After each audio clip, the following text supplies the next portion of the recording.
Veronica, so we've got a guest here today. His name is Mark Lagerkvist, and he is the editor of something called the New Jersey Watchdog.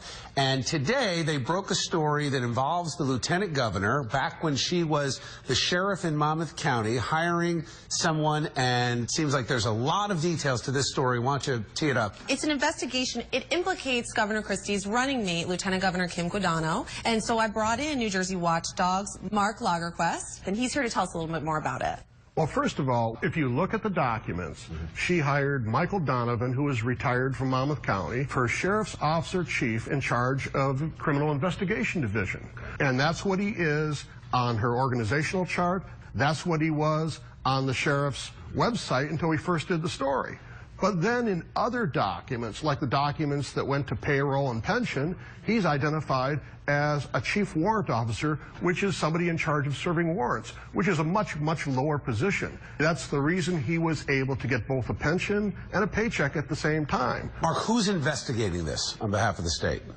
We first did this story initially in October 2010, and then a state pension board asked the Attorney General's office to investigate. That investigation began in May 2011, and since then, not a word. So how's Governor Christie involved in all this? I mean, it doesn't sound like he did anything wrong. It's a matter of judgment and character, perhaps. The problem with Division of Criminal Justice doing the investigation involving Guadagno is Guadagno used to be the deputy director of the Division of Criminal Justice.